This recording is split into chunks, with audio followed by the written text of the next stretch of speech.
Selamat pagi pendengar setia Radio Cakrawala yang diberkati Tuhan. Salam jumpa pagi ini dalam kasih dan anugerah Allah bagi setiap kita yang percaya dan bersandar penuh kepadanya.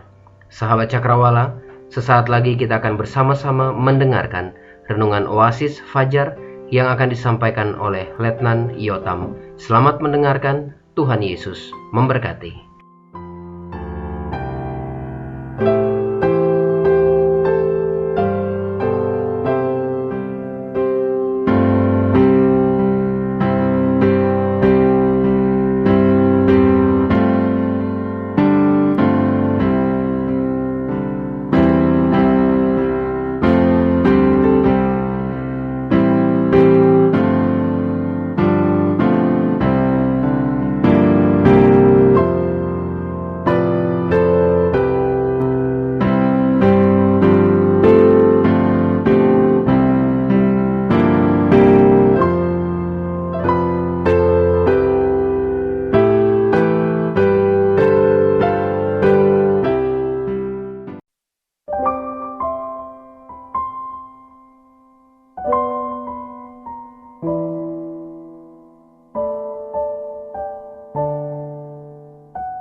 Haleluya. Selamat pagi pendengar setia Cakrawala yang diberkati oleh Tuhan. Senang sekali pagi hari ini saya bisa menjumpai Anda lagi melalui program Renungan Oasis Fajar edisi Minggu tanggal 1 November tahun 2020. Saya mengucapkan selamat kepada kita semua karena dapat memasuki bulan baru di bulan November. Mengapa? Karena tidak semua orang bisa menikmati bulan November ini.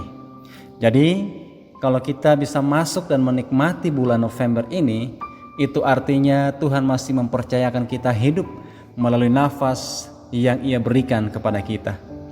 Saudaraku yang diberkati oleh Tuhan, renungan Oasis Fajar bagian terakhir yang saya akan bagikan hari ini adalah buah kesetiaan. Untuk itu, sebelum kita mendengarkan firman Tuhan, mari kita bersatu di dalam doa. Bapa kami di sorga, hati kami penuh dengan ucapan syukur, sebab bahwasanya Engkau baik, kasih setiamu tidak berkesudahan. Hari ini kami diizinkan Tuhan memasuki bulan baru di bulan November. Ini bukti bahwa Tuhan masih memberi kami kesempatan untuk menikmati hidup. Untuk itu Bapa di sorga, ajar kami menghitung hari-hari kami, agar kami beroleh hati yang bijaksana untuk menjalani kehidupan ini. Mengawali hari kami di pagi hari ini, kami mau belajar akan kebenaran firman-Mu yang menjadi pegangan hidup kami, agar kami tetap setia kepada Tuhan sampai kami menikmati buah kesetiaan yang akan Tuhan berikan kepada kami, yaitu keselamatan yang kekal yang sudah Tuhan janjikan. Berfirmanlah Tuhan, sebab kami telah siap untuk mendengarkan firman-Mu. Dalam nama Tuhan Yesus Kristus kami berdoa, haleluya, amin. Pembacaan firman Tuhan pada pagi hari ini terambil dari kitab Yosua pasal yang ke-22 ayat pertama sampai ayat yang ke-8. Yosua pasal 22 ayat pertama sampai ayat yang ke-8, firman Tuhan berbunyi demikian. suku-suku yang di seberang Yordan pulang. Lalu Yosua memanggil orang Ruben, orang Gad, dan suku Manasye yang setengah itu, dan berkata kepada mereka, "Kamu telah memelihara segala yang diperintahkan kepadamu oleh Musa, hamba Tuhan itu, dan telah mendengarkan perkataanku dalam segala yang kuperintahkan kepadamu. Kamu tidak meninggalkan saudara-saudaramu selama waktu ini sampai sekarang, tetapi kamu setia memelihara perintah Tuhan Allahmu kepadamu. Tetapi sekarang Tuhan Allahmu telah mengaruniakan keamanan kepada saudara-saudaramu, seperti yang dijanjikannya kepada mereka. Oleh sebab itu, pulanglah ke kemahmu, ke tanah milikmu yang telah diberikan kepadamu oleh Musa, hamba Tuhan itu di seberang Yordan. Hanya lakukanlah dengan sangat setia perintah dan hukum yang diperintahkan kepadamu oleh Musa, hamba Tuhan itu, yakni mengasihi Tuhan Allahmu, hidup menurut segala jalan ditunjukkannya, tetap mengikuti perintahnya, berpaut padanya, dan berbakti kepadanya dengan segenap hatimu dan dengan segenap jiwamu." Lalu Yosua memberkati mereka dan melepas mereka pergi. Maka pulanglah mereka ke kemah mereka. Kepada suku Manasye yang setengah telah diberikan Musa bagian mereka di Basan. Kepada suku yang setengah lagi telah diberikan Yosua bagian mereka di antara saudara-saudara mereka di sebelah barat sungai Yordan. Lagipun ketika Yosua melepas mereka pergi ke kemah mereka, setelah memberkati mereka, maka ia berkata kepada mereka, "Demikian, pulanglah ke kemahmu dengan kekayaan yang banyak dan dengan sangat banyak ternak, dengan perak, emas, tembaga, besi, dan dengan pakaian yang sangat banyak. Bagilah dengan saudara-saudaramu jarahan yang dari musuhmu itu." Demikian firman Tuhan yang kita bacakan pagi hari ini. Saudaraku yang diberkati oleh Tuhan Yesus, renungan sebelumnya saya membahas tentang menjadi saksi Kristus. Dan renungan pada pagi hari ini saya akan berbicara tentang buah kesetiaan. Berbicara tentang buah, saya mau membawa kita ke sebuah pohon. Sebutlah pohon mangga. Apa ciri-ciri pohon mangga yang akan berbuah? Mangga akan berbuah jika memiliki 3 unsur berikut. Yang pertama, memiliki akar yang kuat. Yang kedua, memiliki batang yang kokoh untuk menopang ranting. Dan yang ketiga, memiliki daun yang segar untuk mengolah makanan melalui proses fotosintesis. Jikalau ketiga unsur ini baik, maka pohon itu pasti akan menghasilkan buah yang baik. Jika pohon mangga memiliki unsur yang baik untuk dia dapat berbuah, maka diperlukan unsur-unsur supaya kesetiaan itu juga berbuah manis. Sebutlah beberapa unsur supaya kesetiaan itu dapat berbuah manis. Dapat dipercaya, jujur, setia pada kata-kata atau janji. Saudaraku yang diberkati oleh Tuhan, setidaknya Bani Gad, Bani Ruben, dan setengah suku Manasye membuktikan bahwa mereka adalah suku yang setia. Mengapa mereka disebut setia? Karena mereka tetap menemani suku-suku lainnya merebut tanah Kanaan, walaupun mereka sudah mendapatkan tanah menjadi bagian mereka. Apa bukti bahwa mereka setia? Yang pertama, saudaraku, bukti bahwa mereka setia adalah mereka melakukan apa yang mereka janjikan kepada Musa. Dan hal ini mendapatkan pujian dari Yosua. Ayat 2 dikatakan di sana demikian, "Kamu telah memelihara segala yang diperintahkan kepadamu oleh Musa, hamba Tuhan itu." Saudara yang dikasihi Tuhan, Bani Gad, Bani Ruben, dan juga setengah dari suku Manasye memiliki ternak yang banyak. Jadi mereka membutuhkan tempat yang luas dan baik untuk peternakan mereka. Mereka meminta Musa supaya mereka diberikan tanah Yaser dan Gilead, karena tanah ini cocok untuk peternakan mereka. Tetapi masalahnya, tanah tersebut tidak berada di seberang sungai Yordan. Tetapi permintaan mereka meminta tanah tanpa menyeberangi sungai Yordan adalah masalah serius. Sebab tidak menyeberangi sungai Yordan berarti mereka tidak mau berperang. Padahal mereka harus merebut tanah di seberang sungai Yordan untuk menjadi milik pusaka orang Israel. Musa kemudian mengambil kesimpulan bahwa permintaan mereka berpotensi melemahkan semangat juang suku-suku lainnya untuk merebut tanah Kanaan, dan tindakan mereka tidak dibenarkan. Menanggapi sikap Musa, mereka kemudian berjanji kepada Musa. Bilangan pasal 32 ayat 18, kami tidak akan pulang ke rumah kami sampai setiap orang Israel memperoleh milik pusakanya. Ini adalah janji 2,5 suku ini kepada Musa. Ketika mereka berjanji demikian, Musa kemudian menyetujui permintaan mereka dengan syarat mereka harus mempersenjatai diri mereka untuk maju berperang bersama saudara-saudaranya yang lain. Tetapi sayang sekali saudara, pemimpin hebat ini yaitu Musa tidak diizinkan Tuhan menyeberangi sungai Yordan. Setelah Musa mati, maka Yosua lah yang diberikan kepercayaan untuk menyeberangi sungai Yordan. Janji mereka bisa saja mereka ingkari karena mereka berjanji kepada Musa bukan kepada Yosua. Alasan lainnya saudara, mereka sudah punya bagian. Tentunya hidup mereka akan aman, nyaman daripada membahayakan diri dalam perang. Lebih baik tinggal saja di rumah. Tapi ternyata mereka membuktikan bahwa mereka tidak berubah setia. Mereka menepati janji. Hal ini mendapat pujian dari Yosua.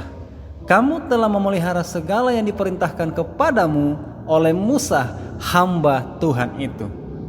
Saudaraku yang dikasihi Tuhan, kadang kala untuk mewujudkan keinginan kita seringkali membuat janji. Seorang ayah sama anaknya, kalau kamu dapat juara di kelas, Papa akan belikan kamu sepeda baru. Kalau yang lagi pacaran, sayang, saya berjanji saya tidak akan mengulanginya lagi. Jadi tolong maafkan saya. Pernyataan ini keluar karena takut diputusin. Kalau sama Tuhan, kalau aku dapat pekerjaan, aku janji gaji pertamaku kupersembahkan kepadamu sebagai buah sulung pekerjaanku. Tuhan, kalau Tuhan sembuhkan aku dari penyakit ini, aku janji aku akan setia beribadah kepadamu, dan janji-janji lainnya. Setelah semua terjadi seperti yang kita inginkan, sayang sekali tidak sedikit di antara kita lupa dan pura-pura lupa akan janji-janji itu. Coba sekarang tanyakan kepada dirimu, berapa janji yang sudah kamu buat dan berapa janji yang sudah kamu tepati. Saudaraku yang diberkati Tuhan, yang bernilai dari sebuah janji bukanlah kata-kata tetapi sebuah tindakan. Jadi lebih baik berusaha untuk tidak membuat janji daripada berusaha mencari-cari alasan atas janji yang tidak dipenuhi. Pengkhotbah pasal 5 ayat pertama sampai ayat yang kelima, versi bahasa Indonesia sehari-hari berkata demikian. Jadi kalau engkau berjanji kepada Allah, tepatilah secepat mungkin. Dia tidak suka kepada orang yang berlaku bodoh. Sebab itu tepatilah janjimu. Lebih baik tidak membuat janji daripada berjanji tetapi tidak menepatinya. Janganlah kata-katamu membuat engkau berdosa, sehingga engkau terpaksa mengatakan kepada imam yang melayani Tuhan bahwa engkau keliru mengucapkan janji. Untuk apa membuat Allah marah kepadamu sehingga dihancurkannya hasil pekerjaanmu? Sebelum kamu berjanji, berpikirlah apakah kamu mampu melakukannya. Jika kamu adalah tipe orang yang suka ingkar janji, sebaiknya jangan berjanji. Karena kamu tidak hanya melukai orang lain, tetapi kamu juga melukakan hati Tuhan. Poin yang kedua, mereka tidak terpengaruh oleh perubahan. Di ayat yang kedua, bagian berikutnya dikatakan, dan telah mendengarkan perkataanku dalam segala yang kuperintahkan kepadamu. Di poin yang pertama tadi saudara, saya sudah menyinggung sedikit tentang poin kedua ini. Tidak terpengaruh oleh perubahan. Musa adalah pemimpin hebat, berkarisma, yang selalu melakukan hal-hal ajaib dan yang selama ini memimpin bangsa Israel melewati padang gurun. Ternyata tidak diizinkan Tuhan menyeberangi sungai Yordan. Dengan kata lain, harus ada yang menggantikan posisinya. Tuhan pilih Yosua menggantikan posisinya. Awalnya Yosua ragu, tetapi Tuhan membuat hal-hal ajaib melalui Yosua untuk meyakinkan dia bahwa dia juga adalah pemimpin yang hebat.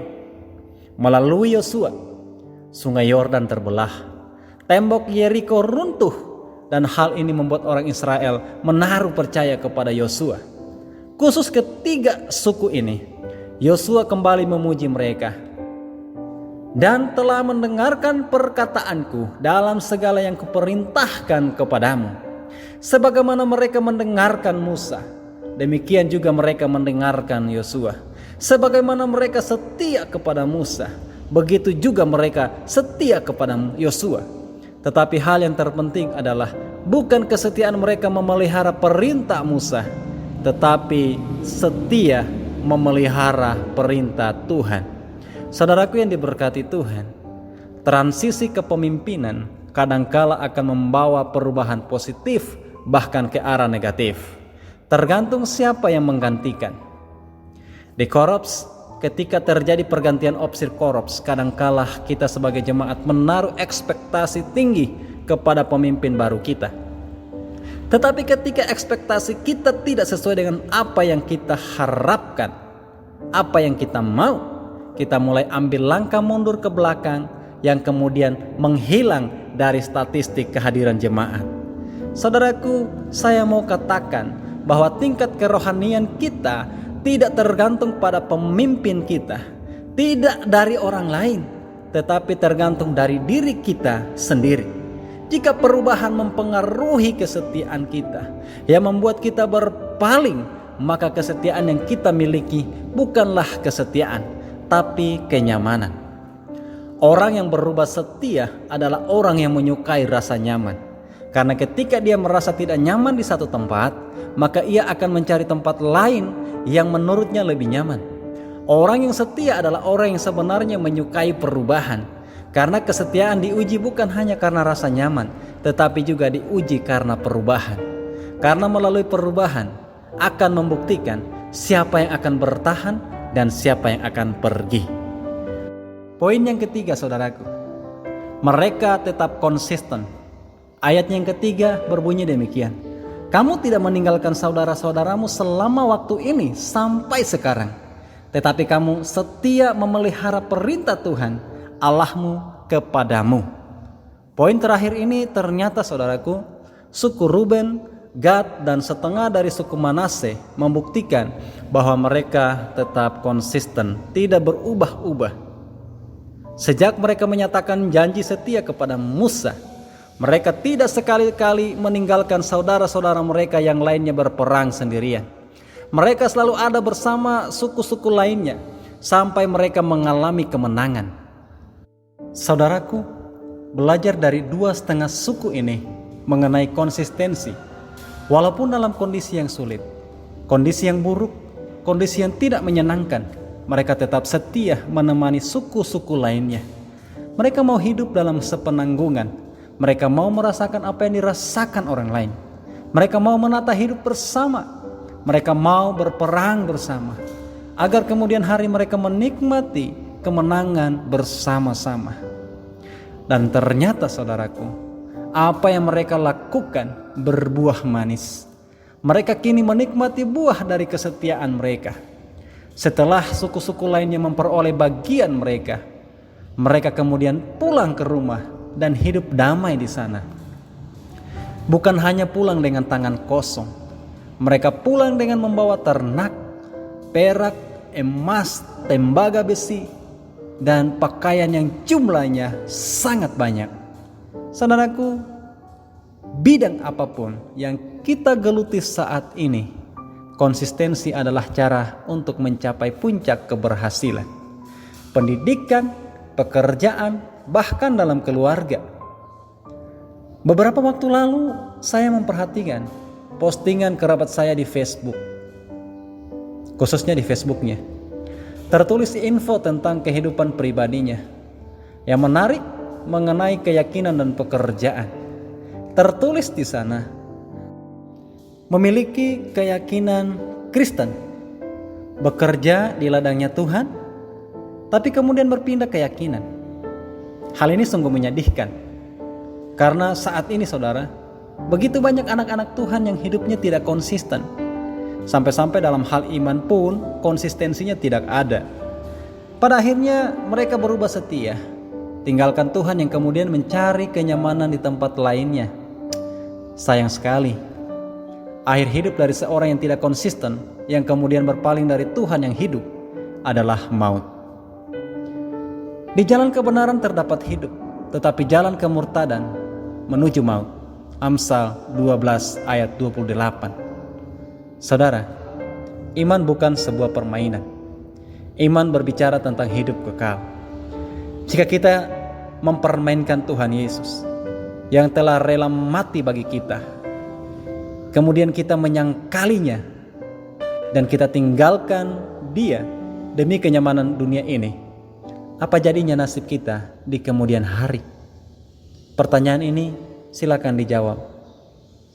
Jika di kemudian hari Tuhan berkenan atas kehidupan kita, kalau kita tinggalkan Tuhan Yesus, maka tanggung jawab ada di tangan saudara. Saudaraku, Salomo pernah bilang, banyak orang menyebut diri baik hati, tetapi orang yang setia, siapakah menemukannya? Orang yang setia itu barang langka. Ada berapa janji yang diucapkan tapi tidak digenapi. Ada beberapa banyak tanggung jawab yang diberikan tetapi tidak dilakukan. Ada berapa banyak di antara kita yang semangat di awal tetapi pada akhirnya gagal menyelesaikan. Kita bisa memulai bahkan menyelesaikan sesuatu, tetapi kadangkala kita gagal menjalani prosesnya. Saudara, kita semua ini adalah orang-orang yang sedang berjalan menuju tanah perjanjian. Tuhan Yesus bilang kepada murid-muridnya, di mana aku berada, kamu pun berada. Ini yang Tuhan mau. Kita menyelesaikan pertandingan iman kita. Tuhan mau kita tidak berubah setia padanya hanya karena perubahan. Tuhan mau supaya kita tetap konsisten dengan iman kita. Jangan hanya karena kenyamanan dan kenikmatan yang dunia tawarkan, kita menyangkali iman kita. Tuhan mau kita setia, sebab keberlangsungan keselamatan kita tergantung dari ketetap-taatan iman kita kepadanya. Surga menunggu kita. Setialah kepada Tuhan Yesus. Maka buah dari kesetiaan iman kita, yaitu surga yang Tuhan janjikan, akan menjadi tempat kita di kehidupan yang kedua. Demikian firman Tuhan. Kiranya Tuhan Yesus akan memberkati kita menjalani hari-hari kita di tengah-tengah dunia ini. Amin. Mari kita berdoa. Bapa kami di sorga, terima kasih untuk firman-Mu yang telah meneguhkan iman kami, agar kami tetap setia memegang teguh iman kami kepadamu. Karena ketika kami tetap setia, maka sorga tempat indah itu akan menjadi tempat tinggal kami di kemudian hari. Bapa, hamba-Mu juga berterima kasih kepadamu, karena sudah diberikan kesempatan untuk membagikan firman-Mu dalam 1 minggu ini melalui program Oasis Fajar. Kiranya program ini terus dipakai Tuhan untuk melebarkan kerajaan-Mu di tengah-tengah dunia ini, sehingga banyak orang mau datang menyerahkan hidup mereka kepada Tuhan.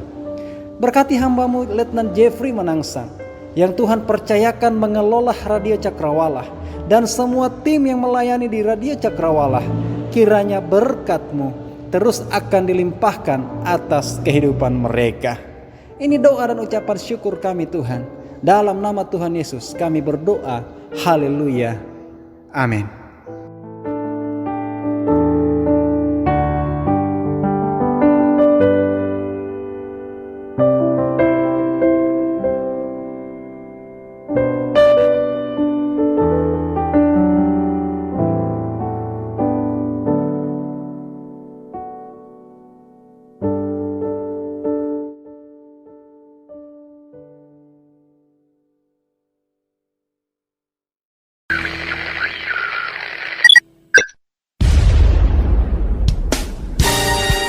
Pastikan Anda tetap bersama dengan kami di gelombang 89,2 FM, The New Cakrawala Radio.